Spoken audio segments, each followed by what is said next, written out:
నమస్తే, welcome to our channel.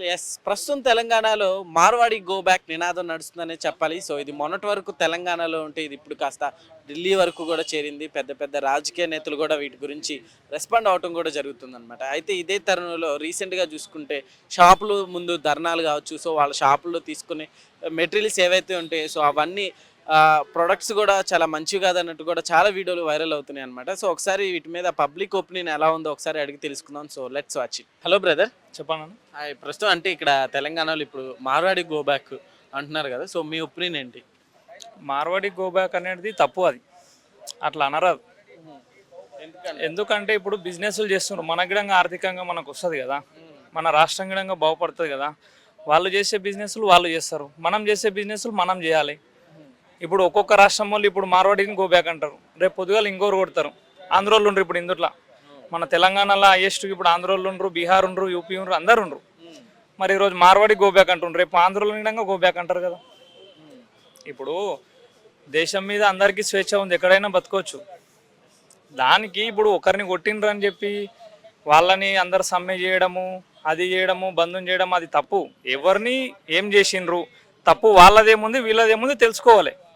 అప్పుడు వాళ్ళతో వీళ్ళతో మాట్లాడే అది మీరు చేయడం తప్పు, ఇట్లా చేయడం తప్పు అని చెప్పాలి. కానీ వాళ్ళు ఎవరో ఒక పర్సన్ని కొట్టిందని చెప్పి మార్వాడి గో బ్యాక్ అనడం, రేపు పొద్దుగాల వేరే వాళ్ళని కొట్టిందని వాళ్ళని గో బ్యాక్ అనడం అది పద్ధతి కాదు. ఓకే బ్రదర్, అయితే ఇప్పుడు చూసుకుంటే అంటే వీళ్ళు వచ్చిన తర్వాత ఇక్కడ నాణ్యత అంటే కొన్ని నాణ్యత కూడా ఉండలేదు వాళ్ళ అమ్మాయి వాటిలో. అట్లానే ఇక్కడ ఉండే వాళ్ళకి కూడా ఇప్పుడు ఉద్యోగాలు లేకుండా పోతున్నాయి అని కూడా అంటున్నారు. అంటే ఇక్కడ ఇక్కడ ఉండే వాళ్ళకి ఉపాధి లేకుండా పోతుంది అంటున్నారు, ఏం చెప్తారు? మార్వాడోళ్ళు ఒక్కరి వల్లనే ఉద్యోగాలు ఉండడం లేవంటే యూపీ నుంచి వెళ్ళి వేల మంది వస్తున్నారు, బీహార్ నుంచి వెళ్ళి వస్తున్నారు, అస్సాం నుంచి వెళ్ళి వస్తున్నారు.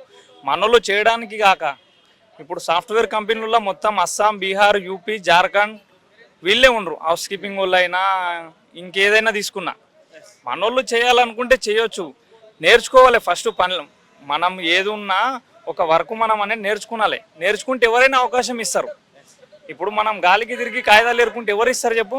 మనకంటూ ఏదైనా ఒక పని వచ్చింది అనుకో, ఏదైనా ఒక కంపెనీ కానీ మన సొంతంగా ఏదైనా బిజినెస్ చేయొచ్చు. మనోళ్ళందరూ తెలంగాణ, ఆంధ్ర ఎవరైనా తిరగడం ఖాళీగా ఉన్నారు, యూత్ ఎవరైనా ఖాళీగా తిరుగుతున్నారు. మరి అట్లాంటప్పుడు ఇంకెవరు వస్తారు చెప్పు? బయట రాష్ట్రాలలోకి వెళ్ళి రాకపోతే మరి మొత్తానికి వీఆర్ ఆల్ ఇండియన్స్ ఎక్కడైనా ఉండొచ్చు అంటారు. ఎక్కడైనా ఉండొచ్చు. ఇప్పుడు మనం లేదా, మనం ఇప్పుడు అమెరికా, చైనా ఎక్కడెక్కడో పోతుండ్రు, మరి వాళ్ళని ఇప్పుడు రిటర్న్ తోలియాలని ఇక్కడికి. అంటే వీటి మధ్య ఇప్పుడు ఇట్లా చిచ్చు రేపడానికి చాలా రాజకీయ నేతలు కూడా ఇట్లా కావాలని రెచ్చగొడుతున్నారని అంటున్నారు. సో దానిని ఏం చెప్తారు? ఈ రాజకీయ నాయకులు ఓళ్ళోళ్ళు లోపల అందరూ ఒకటే, కార్యకర్తల్ని ముడ్డగొడుపుతారు. వాళ్ళు ఒకటే. వాళ్ళు బయటకు వచ్చి రాజకీయం ఈ పార్టీ ఓడిపోతే రేపు బీజేపీలో గెలిచిన ఓడిపోయినంటే కాంగ్రెస్లోకి పోతాడు, కాంగ్రెస్లో ఓడిపోయిన టీఆర్ఎస్లోకి పోతుండు.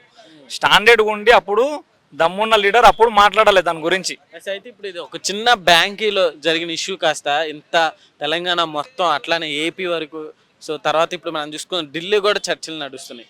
సో ఇదే మార్వాడి గో బ్యాక్ అనేది సో ఎంతవరకు వెళ్తుందంట? ఒకవేళ అయితే నిజంగా వెళ్ళిపోతే అదేం వెళ్ళిపోదనా? మార్వాడి గో బ్యాక్ అంటే సర్దార్ వల్లభాయ్ పటేల్ తెచ్చిన తెలంగాణ రాష్ట్రాన్ని అప్పుడు ఒక ఏ విధంగా ఉంది అనేది సర్దార్ వల్లభాయ్ అతను మరి ఇప్పుడు గుజరాతే కదా. ఇప్పుడు మహాత్మా గాంధీ కూడా ఉన్నాడు. మరి గో బ్యాక్ అనే ముందు గల్లీలలో ఉన్న ఫస్ట్ మహాత్మా గాంధీ విగ్రహాలు తీసేయాలి కదా, అతని కూడా ఒక గుజరాతీ కదా. మరి వాళ్ళని గో బ్యాక్ అనడం అది పద్ధతి కాదు. మనం చేసుకోవాలి. ఫస్ట్ తప్పెవరిది ఉంది, వాళ్ళది వీళ్ళది ఎవరైతే చేసుకున్న పర్సన్ ఉన్నారో మాట్లాడాలి. వాళ్ళకి ఎవరో సంబంధం లేని వాళ్ళు అందుట్లో రాజకీయవేత్తలు కానీ ఎవరెవరో అందుట్లో అమ్ముకొని అందరు కలిసి అట్లా చేస్తున్నారు, కానీ అది పద్ధతి కాదు. Okay brother, thank you. So brother, ప్రస్తుతం ఇక్కడ అంటే మార్వాడి గో బ్యాక్ అంటూ కూడా చాలా మంది నినాదాలు చేస్తున్నారు. సో నీ ఒపీనియన్ ఏంటి? సో వాళ్ళ మీద అసలు అలా చేయడం కరెక్టే అంటావా? కరెక్ట్ కాదన్న. వాళ్ళు ఎక్కడుండో వచ్చి ఇక్కడ మన హైదరాబాద్ వాళ్ళ మీద దౌర్జన్యం చేయడం కరెక్ట్ కాదు. వాళ్ళు మరి ఎంత డేర్గా అంటే ఇప్పుడే వాళ్ళు ఇట్లున్నారంటే ఇంకొన్ని సంవత్సరాలు అయితే మన కూడా ఎండ నుంచి పంపించేటట్టు చేస్తారు అనిపిస్తుంది నాకు. వాళ్ళు అంత ధైర్యంగా ఎక్కడి నుండో వచ్చి మన వాళ్ళని కొట్టడం అంటే మామూలు విషయం కాదు కదా. సో అయితే ఇప్పుడు మరి చాలా మంది అంటే వీఆర్ ఆల్ ఇండియన్స్, కన్యాకుమారి నుంచి కింద మనం చూసుకుంటే సో మొత్తం ఎక్కడైనా ఉండొచ్చు అన్నట్లు కూడా చాలా మంది చెప్తున్నారు. సో ఏం చెప్తారు మరి దానికి? ఒకవేళ మన వాళ్ళు కూడా చాలా చోట్ల వెళ్ళి ఇండియాలో చాలా చోట్ల ఉంటున్నారు, ఉండొచ్చు, కానీ మొత్తం వాళ్ళు ఇక్కడే దౌర్జన్యం చేసినట్టు ఉంటున్నారు కదా. షాపులు కానీ ఏది కానీ మనం అన్నీ వాళ్ళే చూసుకుంటున్నారు. కరెక్టే, చూశారు ఓకే, కానీ మన వాళ్ళ మీద ఇట్లా చేయి చేసుకోవడం తప్పు కదా, కరెక్ట్ కాదు కదా భయ్య. అట్లా వాళ్ళని కొట్టడం అది దౌర్జన్యంగా అది కరెక్ట్ కాదు కదా. ఓకే, అంటే బిజినెస్ పరంగా కూడా వాళ్ళు వచ్చిన తర్వాత ఇక్కడ చాలా లాభాలు జరిగినాయి. సో బిజినెస్ పరంగా కూడా చాలా మంచి పొజిషన్లో ఉన్నాయి మన చోట్ల, రెండు తెలుగు రాష్ట్రాల్లో కావచ్చు. సో మంచిగా ఉన్నాయి అంటున్నారు, ఏం చెప్తారు? మంచిగా అంటే వాళ్ళకి మంచిగా ఉంది మార్బడీస్, మనకేముంది, మనకి మొత్తం బిజినెస్ అంతా డల్ అయింది కదా. మళ్ళంటూ వాళ్ళు ఏదైనా బిజినెస్ పెట్టాలన్నా, చిన్న షాప్ పెట్టుకుందాం అన్నా సరే మొత్తం ఏదో ఒకటి వాళ్ళు ముందే వాళ్ళ షాపులు ఉంటున్నాయి కాబట్టి మనకి బిజినెస్ మనకు బొక్కే కదా. వాళ్ళకంటే ప్రతి ఒక్క బిజినెస్ పెడుతున్నారు. మనం ఏదైనా చిన్న బిజినెస్ ఏదైనా స్టార్ట్ చేద్దాం అనుకునేలో అది మనం ఏం స్టార్ట్ చేయాలన్నా సరే వాళ్ళ ఆల్రెడీ ఆ షాపులు అన్నీ ఉంటూనే ఉన్నాయి మార్బడీస్. ఓకే, అంటే ఏంటి మీ ఒపీనియన్? అంటే ఏ రాష్ట్రం వాళ్ళు ఆ రాష్ట్రంలోనే ఉంటే బెటర్ అంటారా? బెటర్ అంటే ఉండాలి కానీ మరీ దారుణంగా మనకి ఛాన్స్ లేకుండా మొత్తం వాళ్ళే ఉంటున్నారు కదా. మనం ఏదైనా షాప్ పెట్టాలన్నా కూడా ఛాన్స్ లేదు మనకైతే. Okay brother, thank you. Hello brother. Hi. So present ఇక్కడ మనం చూసుకుంటే తెలంగాణలో సో మార్వాడి గో బ్యాక్ నినాదాలు ఎక్కువ అవుతున్నాయి కదా. సో ఏం చెప్తారు, మీ ఒపీనియన్ ఏంటి? మనం ఫస్ట్ ఆఫ్ ఆల్ మనుషులం, మనిషి సపోర్ట్ చేసుకోవాలి, దేవుడు వచ్చి సపోర్ట్ చేయడు. వాళ్ళు కూడా మనుషులే కాబట్టి వాళ్ళు ఎవరైనా అవనివ్వండి, వాళ్ళు వృత్తి అది వర్క్ చేసుకుంటే వచ్చారు ఊరు కానీ ఊరు. ఇప్పుడు మనం కూడా వేరే ఊరు నుంచి హైదరాబాద్ ఎలా బతుకుతున్నాం, వాళ్ళు కూడా ఆ ఊరు నుంచి ఈ ఊరికి వచ్చి బతుకుతున్నారు. బతకటం మీకు ఇష్టం లేదంటే ఇలా కాదురాబా ఇలా నడుచుకోండి అంటే వాళ్ళు మారుతారు.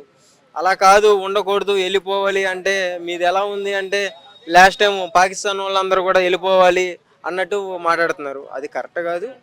ఎవరు ఏదైనా సరే ఎంత మన శత్రువు అయినా సరే మనం వెళ్ళి వాడిని క్షమిస్తేనే ఉంటుంది.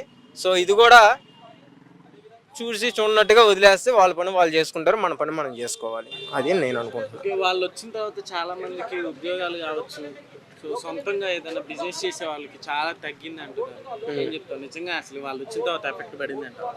ఎఫెక్ట్ పడిందా అంటే వాళ్ళ తెలివితేటలతో వాళ్ళు స్టెప్ బై స్టెప్ చేసుకుంటూ వెళ్తున్నారు. ఇక్కడ కూడా కొంచెం డెవలప్మెంట్ కూడా అవుతుంది కదా వాళ్ళ వల్ల.